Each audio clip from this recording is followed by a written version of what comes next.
And tonight we have the privilege of being joined by Keoni Alvarez and Palikapu Dedman, and they're going to talk to us about KAPU, Sacred Hawaiian Burials. And I will just very briefly say that Keoni is an independent producer, director, and writer from Hawaii Island. Since 1999, he has worked for multiple studios on motion picture films, documentaries, the History Channel, MTV, and Spectrum Sports. And I could tell you much more about him, but I'm going to let him do it because he's a very passionate, committed person, and I know you will enjoy hearing from him. Keoni.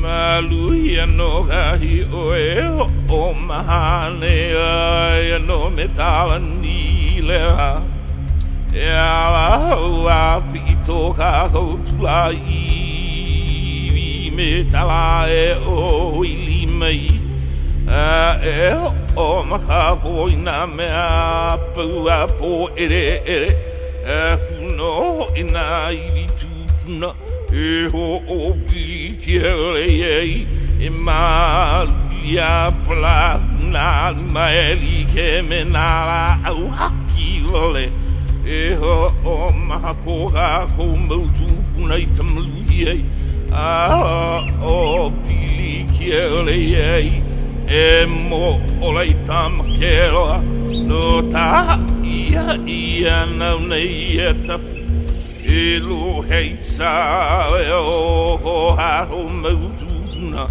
I ka ilewa I e smakani lilo I ha ho e kui he kili e o la pakau I lai te ao e u e kalani e u o te kai e lua I pele e o pai tahonua no nā tūpuna o Hawaii nei I'm a mawano ai.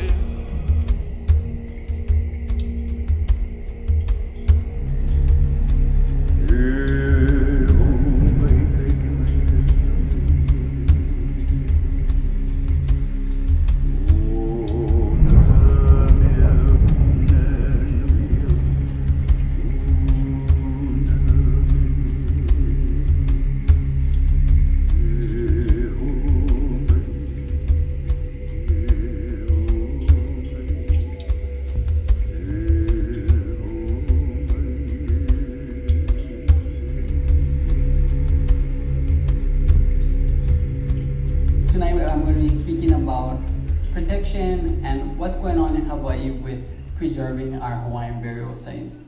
My great-great-grandparents was from Molokai and Pelekonu, and you only can go there by boat. This is my great-great-grandfather. His name was Joseph Kahi'i Kolo, and he was from Molokai, and his wife was Kealoha Lapaku Kaui, and she was from Wailua, Oahu, and also Kalapana. I was also born on Oahu, and as you're going to notice, my lineage is Hawaiian. I'm also Puerto Rican, and I traveled all over the world and learned from different filmmakers and directors. And what I realized is that it was very important to document our Hawaiian stories. Well, there is a law in the state constitution, and it is Article 12, Section 7. And if you read this law, it says that we as Hawaiians have cultural and religious purposes possessed by the Aukwa tenants who are descendants of native Hawaiians who inhabit the Hawaiian Islands prior to 1778. So this is a written law in Hawaii that puts us in a class that we do have rights as Hawaiian people. And right now we're trying to exercise our rights, and we've been trying to exercise our rights for many years. This right here is our Hawaiian burial cave. Now, I just want to share a little bit about my story, and basically my story is, ever since I was 8 years old, we discovered a burial cave in our home. We weren't the traditional Hawaiian family, you know, dancing the hula, speaking the Hawaiian culture, the language, and everything like that. All we knew innate in us is just to malama and protect these kind of sites. So as a filmmaker, I decided to pick up my camera, and I started to outreach to all different communities and go to these different meetings. And when I went to the meetings, I realized that we weren't alone. There was more families out there that was having this problem in protecting their burial sites. So I knew that it was a greater issue than my own. So I had to go out and find different traditional cultural practitioners, elders in our community to find out whether the burials were important. Should they be protected? And I had to go out and search for those answers. I set myself out on a journey to learn of a traditional Hawaiian burial practice. On the island where I live, hidden beneath the forest, my family discovered a cave. It holds the remains of my ancestors. In the Hawaiian culture, burials are KAPU, which means forbidden and sacred. And Hawaiian laws were so clear, you knew if you were or were not a kapu breaker. The penalty for kapu breaking was death. Federal prosecutors charged 2 Big Island merchants with stealing more than 150 repatriated Hawaiian artifacts. Outsiders don't realize what they're doing to our family. One day he came with a bulldozer. I just told him that if he lands that bulldozer on this property, I can call the cops and he's gonna get arrested for desecrating our burial. 2 swipes on this little piece of property, it's gone, and it's gone forever. But some Native Hawaiians say it's running roughshod over ancestral remains. I love my dad, and he loved every one of us. And today, I'm going to honor him. And the only way I can do that is Hawaiian. What other people think of our iwi is irrelevant. As long as we know what our iwis mean to us, that's our kūpuna. That's our loved one that we respected. This is the way we're taught. People don't get that. This is Hawaii. Before anybody came here, we had a population of people who lived here thousands of years before anybody came here. This is a culture, a beautiful one, that we accept, that we know what went into it. I'm talking about these moral things that every race respects the most, is their ancestors.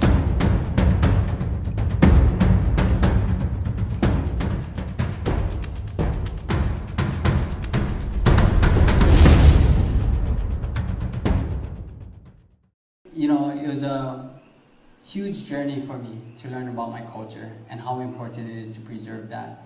With researching and outreaching to all the community out there, I had a chance to meet Palikapu Dedman, and he's also going to be sharing with everybody about his story and what's happening in Hawaii, because he has done it for many years.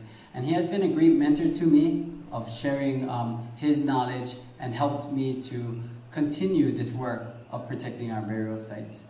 Actually, I'm recognized as a descendant, a cultural descendant to the burials. And that was very important for me because that gave me a voice, at least to speak for our burials and to also decide to keep the burials in place. It took years in the making for me to be recognized by all these different boards and approval in order for me to have standing and a say for these burials. So that was a very important thing. So what I'm going to do right now is I'm just going to go over just a brief kind of a history, because maybe you don't know about the history to Hawaiian burials. But on each island, there's heiau. There's actually temples that we have that Hawaiians use to practice their religious beliefs. This is Pu'ohokola. This is on the Kona district. It's actually the base heiau in Hawaii. And these are all sacred places, right? And when you go to sacred places, there is a whole belief system that goes along with that. So there's the kumuliko that Hawaiians believe in. It's the whole story, the whole creation chant of how Hawaiians were here first, and then also what was the beginning, and then the history about the genealogy of how we're connected. And then this genealogy is like about an hour and a half long. And today, before they could recite that chant. And it goes into the future generation. So I'm just kind of giving you guys a basic Hawaiian history, yeah. And in the Hawaiian culture, there's many gods and goddesses. And when you look at the kumulipo, everything has a connection to it. So it's not just a chant. We look at everything in Hawaii and on the land as our eldest siblings, right? We're all connected in some shape, way, or form, because there were things that was before we as humans came, if that makes sense. We realize that there's a lot of people moving in. And when people are moving in, we have a lot of healers, psychics, and spiritual people. And for us as Hawaiians, we understand that sometimes people feel like they have the urge to leave crystals or whatever that they feel, or they want to bless a certain area. But we as Hawaiians are still connecting with our culture. Yeah, and these kind of sites are meant for the practitioners, meant for the families. And some of the things, etiquette, right, that we can do is just don't walk on these burial sites. You don't want to touch anything, take anything. That's all disrespectful. You don't want to be swearing, no pictures and video, especially if this is not your responsibility, not your family's thing, yeah. And then also not leaving opala or trash. So moving on, what was the Hawaiian burial tradition, right? Does anybody know about Hawaiian burial traditions and the practices and how much different types of burials Hawaiians had and did? In the Hawaiian culture, there is kind of a belief of make and then also hala. Hala is, make is like your instant death. It's kind of like when you instantly die. And hala is when a person slowly passes away and then they're also going to go like on that journey, that, a crossover, yeah. I wanted to learn more about Hawaiian burial sites, so I went to the library to do some research. Let me show you a couple of books in this section here. David Malo and Samuel Kamakaua were two well-known Hawaiian scholars. This is David Malo's book, Hawaiian Antiquities. Okay. It's pretty good. He writes about a lot of different Hawaiian traditions, including burial. Burials were sacred. Burials were important. When a person dies, their corpse remains, but their spirit takes another journey. Hawaiian burial traditions are never the same. The ceremony depends on the family practices, status, local surroundings, and even the circumstances of how a person died. The women would help in the burial process. They would gather natural herbs and prepare needed supplies that the men would need to bury the body. Women would make kapa, a material made of mamaki, also known as the mulberry tree. The bark of the tree was skillfully pounded into a strong fiber cloth and oftentimes used to wrap the deceased body or bones before burial. Only a few chosen kane or men prepared the body for the nighttime burial. During the burial preparation, men and women worked separately in different houses. Because Hawaiians were very thorough. They knew every bone in your body and every muscle and how it linked. They didn't know that by just putting it on the side. They went through it.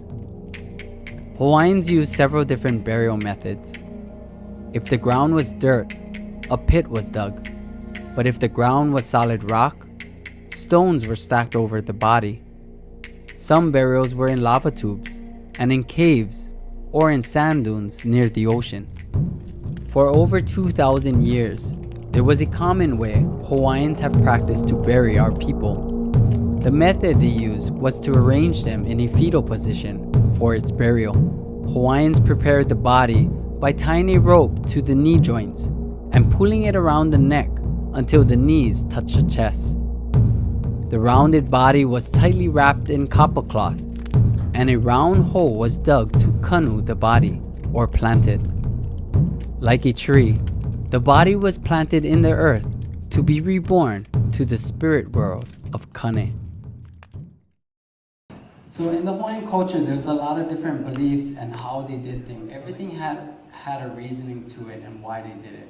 Whether the body was positioned left, right, whether they're facing east or west, and then whether it's a common burial.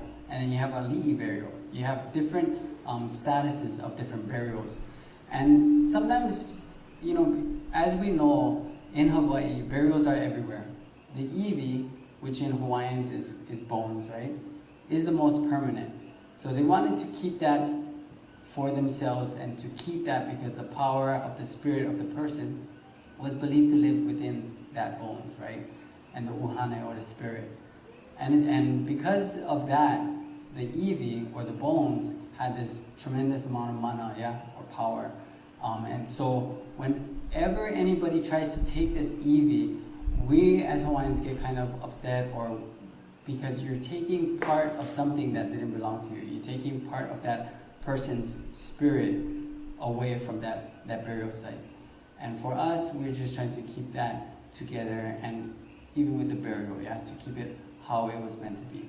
There's different types of burials. You have burials that's near the ocean. There was a certain practice of how they did that. They used, salt pa'akai to preserve the bodies.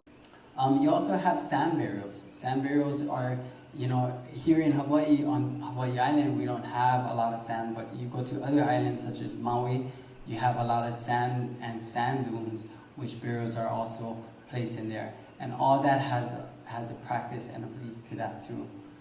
There's also forest burials, of how Hawaiians treated burials that are in the forest and using different herbs to preserve the remains as well. And then also in caves. So these are a lot of different ways of how Hawaiians practice, and it wasn't just one particular way. Every practice was according to the family and also the terrain of where they lived, and they utilized that area or the resources they had to put or to place their loved ones into the ground. And then also mountains, right? We have Mauna Kea. You got some, you got secret burials up on Mauna Kea as well, and all that has a hierarchy or an archy to the status of the person and why, or if the family lived in that area, they would be placing these remains there. In the forest, we have many different types of plants. As indigenous people of the forest, it's a refuge, knowing that every living thing within it can be utilized. This plant right here is very special to our Hawaiian people. It is called the key plant. Every part of this plant was used in the Hawaiian culture.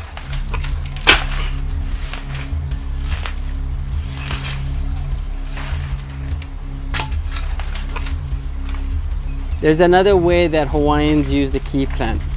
And what they'll do with the root is they'll chop it up and they'll smash it. And out of the root, fluid would come out, and they would actually use that as an embalming fluid when a person died. So whenever you see this plant, you're gonna see most likely it's planted around families' homes, or you're gonna see it in cultural sites, and especially burial sites, because part of its properties was to ward off evil. And that's the reason why a lot of people use this plant around their homes or in special areas that they want to protect.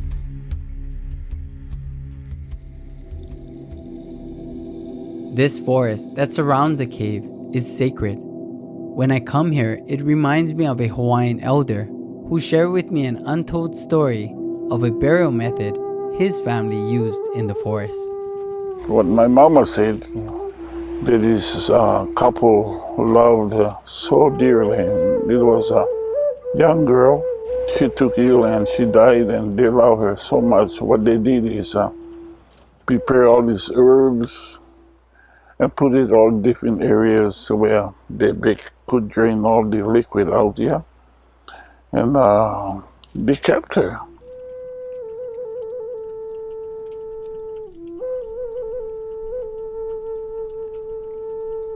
When a person lived in the mountains passed away, their organs was also removed, and their body was filled with pulu, or the hairy part of the hapu ferns. This was another way Hawaiians buried their people. Some bodies were treated in a fashion called ʻElua, the long fish, where they would do an incision and remove as much of the body organs as can, and they would pack the cavity with pa'akai, with Hawaiian salt. Important part of the body, they wrap it up with salt and bandage it up, and the mouth, they put salt in the mouth and they close them out. Everything is prepared. That's why when they find the bodies, the body don't decay fast. It takes time because the salt is what preserves the body. I told my auntie, boy. So that was my lesson. To me, it was a lesson. Kanu is to plant, right? So kanu in Hawaiian means to plant, and with burials we use that word to plant like a body into the ground. And as you see in the example in the film, yeah, you know, caves had a huge spiritualness to it. You know, Hawaiians believe that was a pathway, you know, to Milu, the underworld of spirits, right?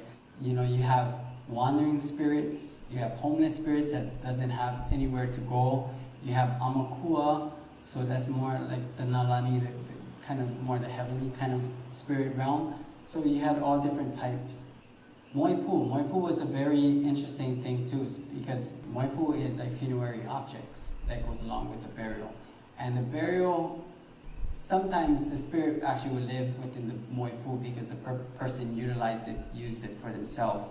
So their power, their spirit would actually reside in that. And most times you wouldn't want to remove that from each other because you're kind of displacing the whole practice and protocol of what that object meant to the person. Okay, so I'm going to show you another video, and this next video is going to be about Palikapu, a mentor of mine, about what his journey, and he's going to explain a little bit more after the video. So I researched online and I found a person whose name is Palikapu Dedman, and he was involved in protecting a mass burial ground in 1989 against the Ritz-Carlton Kapalua Hotel. It's been said that there are a lot of times that bones have been taken out in the past, and up to a point there have been bones taken up here. And the thing is that we have watched it, and at this time we can no longer stand it. As Hawaiians, we feel that our bones cannot be taken out anymore, and we are not going to allow this to happen anymore. And it took this case, it took the finding of this many bones here, the disinterment of 870 bones, for us to come to that realization that we have to take a stand and stop this from happening here on Maui, on Hawaii, on Oahu, on Kauai, wherever it happens. We have to stop the state from giving permits to developers to take our bones out. We don't want them out, and we want these bones here returned. We speak for thousands of years of Hawaiians before and thousands to come. Regardless of what the other nationalities may think, we as Hawaiians think this is sacrilegious. It's against our traditional beliefs, and it has to stop. Pali, we're here at Honokahua, and how do you remember this place? Do you remember? None of this was here when we were here protesting. It was just brand new ground being opened up with the barrels inside. But the dooms were there, and it was like facing the beach. Let's go walk a little bit. Yeah, well, that wasn't here. There was a lot of things not here. Okay. This is an area that is not open for walking on unless you have permission from certain people. Do you have permission already from those people? My ancestors. I'm sorry, sir. It's our job to ask that people don't walk on this area unless they've been given permission from the person who is the caretaker of this area. And it's a family's job to come look at our family. I understand that, but I don't know who you are. So Well, I'm a Hawaiian, look. just my job. This is my job. I'm over here. That's over there. That's your job. Oh, the ignorant people, man. I mean, how far we've come from that time to now. You know? Does she know that we were here stopping her from digging us up? She doesn't know that. She doesn't really know the real meaning of this. Why doesn't she know? Your cultural specialist who's in charge of culture is not orientation to this lady about who we are and how we should be treated. That's not a specialist. It's a guy, just a job opportunity, man. Because he's got a job, he's got brown skin, he got a brown skin name, he's an expert. I listened to Pali at Honokahua as he shared with me the burials he saw at the desecrated burial site. But it was very desecrating and bad feelings because you would see little pieces of tarps, and if you lift up the tarp, there was a skull or there was some bones, and they were all over the place. So what the archaeologists did was hire everybody he could, amateur archaeologists, part-time job, anybody that was in the field, or get done his job or his contract before we came. There was so much EV that he couldn't do it. Look how many people he hired. I mean, they stopped at 1,200. How much was more left in there? So it was a major burial site. I feel our ancestors crying out. I cannot see the children being dug up like this. I cannot see our people, our ancestors being dug up like this. How? Can you see your grandparents and your families being dug up? We don't go to your grave sites and dig up your families and take your jewelry and take all your possessions, all your private possessions out and put them in your museums to show the tourists.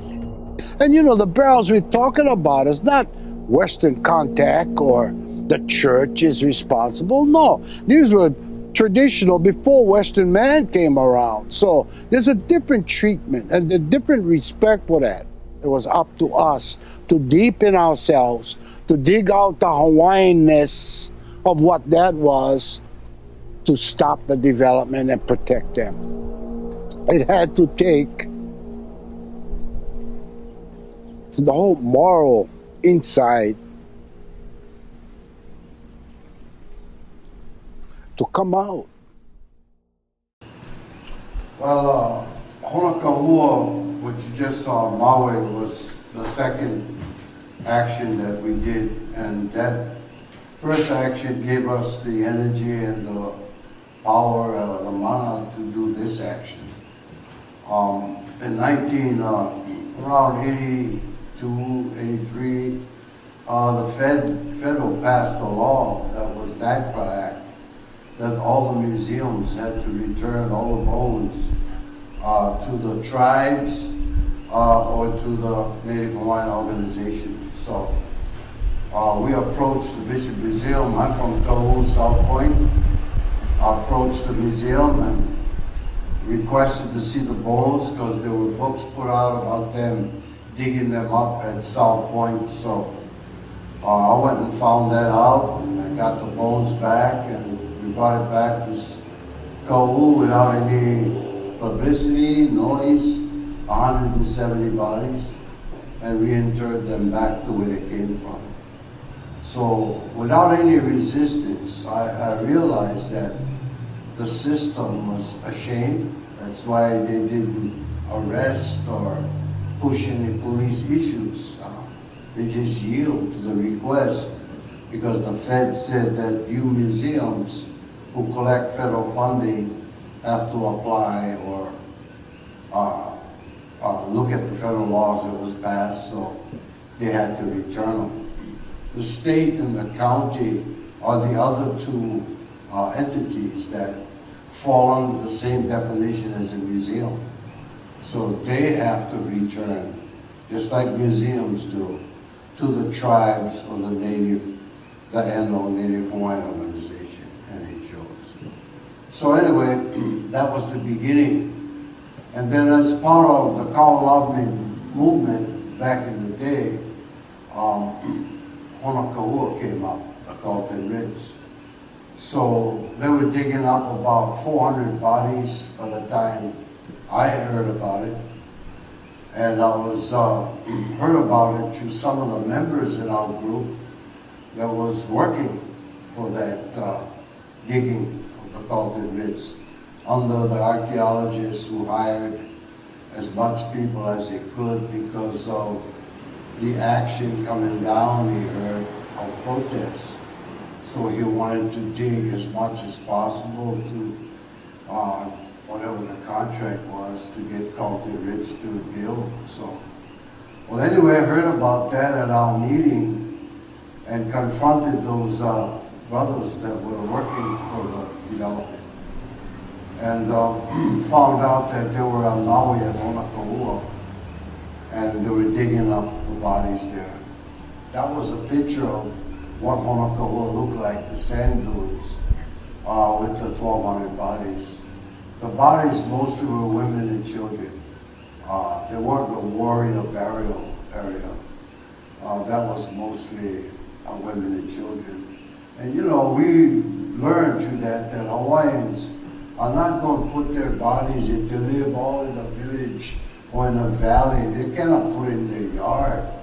So they put it and blessed a certain area or sacred area where they all would be put, you know, and there would be in sections of families that were put next to each other. But that was a cemetery in the Western world that the state allowed them to dig up. It wasn't one body or two bodies, 1,200. So that told you that you were in the middle of a cemetery, and what's the magic number that you're going to stop? So at that time, it was all an okay from Governor Waihe, and then he's in charge of SHIPTI, the historical department, and then he's also the head man of OHA, Office of Hawaiian Affairs. They all signed off. Everybody signed to say, go dig, it's all okay. So we had nothing left to go after. I couldn't get in a lawyer. When you had from the top all the way down in support of it. So all we had left was to protest. And we knew what the odds was against going against the whole state. All the council people on Maui and the mayor and on Oahu, the governor. So we're up against the wall, but what else could we do?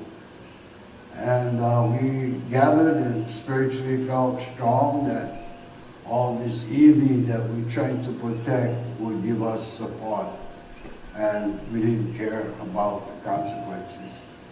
So we did the protest and decided that we should have the governor stop it. So 3 days before Christmas, the protest was at the state capitol, right across the street from his house. So we protested on 24-hour vigil and brought thousands of people after the news came out that were staying on the grounds for 24 hours. Well, he crossed the street on the last hour, and we went upstairs in his chambers, and the governor cried. He didn't know what to do. Cost him $6 million to renege on the permits that they gave, and to bring all those bones back. So that was the result of that. And then the future, they created a burial council. A council of Hawaiians that would decide to dig or not to dig. And so far that hasn't worked. Keoni is showing you a journey that you just don't understand that what he has to go through for a couple of ancestral remains to thousands they still digging up. I'm just wondering how much attention is being paid to the treatment of Hawaiians. You know, there was a thing that I used to push for years ago, is that realtors who sell property should do full disclosure instead of just disclosure on land titles. Go look at the land that's being sold, especially if it's raw lands, not downtown. Downtown Oahu, you still find bones, but here, you got a lot of development, subdivisions, a lot of people buying land and putting streets in them, and there should be full disclosure. I think before you sell any property, you should tell the owner, whoever's going to buy it, that there's burials on it, there's endangered species on it, there's trails on it, there's a lot of native traditional practice that was used on it. I think full disclosure like that, it should happen in Hawaii. Not just sell it and then the neighbor or the Hawaiian stuck with it, and the developer and the realtor got their commission and walked away. I think that's the responsibility to disclose everything about property in Hawaii. You know, we're an island, we're not a continent, so the continent mentality doesn't work here. You gotta be really island oriented to make it fit and make yourself fit. So the thing about burial laws, the remedy to that is we gotta change the laws. In my experience in the last few years, going to North Dakota and working with the American Indians in South Dakota, Standing Rock, looking at how they get burial treatment. I wasn't interested in their land arguments and their education problems and all that. We have that too. I was more interested in how the feds, the federal government, treated these indigenous, the tribes, how they treat their bones, and find out in a couple of years that they're in the same situation we're in. And that is, if it's on federal land, the Indians have rights to those bones. In Hawaii, if you're on federal lands, like Hawaiian homelands or military installation, the bones have a federal law in protection, like the Indian tribes and reservation. But if the bones are right across the street, same brother, but it's state property, that's a different law. So what we have here is the rights of our ancestral remains is being controlled by two entities that are not Hawaiians. And they made laws for protection, but they're not protecting or not upholding the laws that they say should protect us. So learning that is that if I stand in line with the Indians, it's a long line, many tribes. So I back out and said, I gotta come back home. And I know I've been fighting. What you see is the state of Hawaii, not the federal government, because they're not gonna stick their 2 cents in private property. It's gonna be on their own, but the laws apply. So I realized that the state is the problem, and we keep getting overruled, the Burial Council, by the state, SHPE, Historical Department, because they run the Burial Council. So the Burial Council can make an opinion, and that's as far as it gets. So we gotta change the law. So the laws that I believe that's more feasible is the county. We make a county law. We make a county ordinance. We want our own island burial council. We want our own people who live here, to get generations of it, to be the voice for the bones of our ancestors. The way the state is, you can just move here and get a P.O. box in KAPU, and you can represent KAPU burials. I mean, there's no vetting, there's no right rules, and the problem always been is we're not part of the rules. That's how it is. Why not take the Hawaiian and sit down? If you're gonna make rules for him, why aren't he part of rulemaking? We just get dumped on rules that attorneys in back rooms do and non-Hawaiians do, and we gotta comply. That's the way it's been. If it's so great, then why are we the worst race in the state, fastest dying in the state of Hawaii? 70% in prison and boys' school. We die faster because of hereditary disease and poor health. I mean, these are statistics right in front of your face if people would take the time to hit the computer and press the button if they care. It's our own people that don't care, because they got access to these buttons just like anybody else does. So, if you never grew up in Hawaii caring about Hawaii and its environment because we came with it, then you're on your road to be anything else. Hawaiian is unique. You gotta realize that. I don't care what nationality, there's no extra Hawaiian. How do I get a replacement for my Hawaiian? I can go to the continent and get replacement for everybody. Japan, China, Philippines. I can get everybody. But where do I go to get a Hawaiian? Are we important enough to save because we don't have an extra? What happened to that thought that we're going to be gone, extinct by 2050? Think about it. If we're the first on all these social problems, we're the first to die. And if we're then marrying and through our blood lineage, it gets thinner and thinner. I'm just saying, reality, if you go and put it on a computer and do the cumulative impact, ask the computer, what happens 25 years, 50 years with these stats?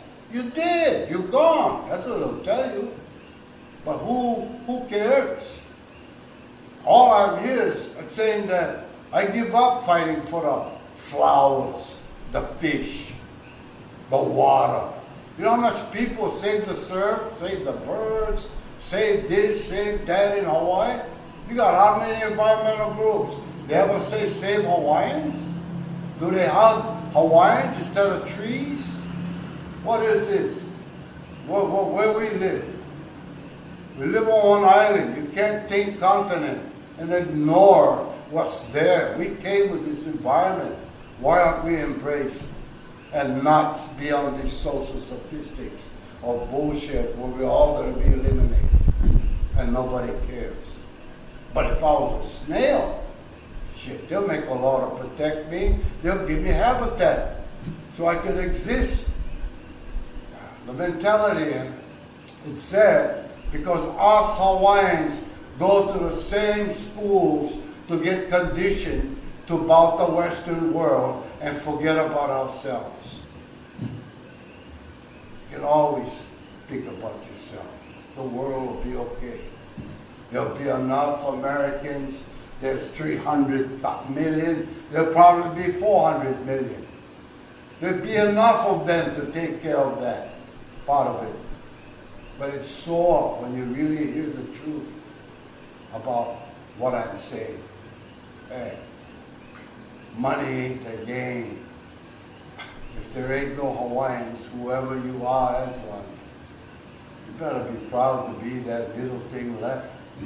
If not, that's it. Nobody going to save Hawaii but Hawaiians. You know that. That's common sense.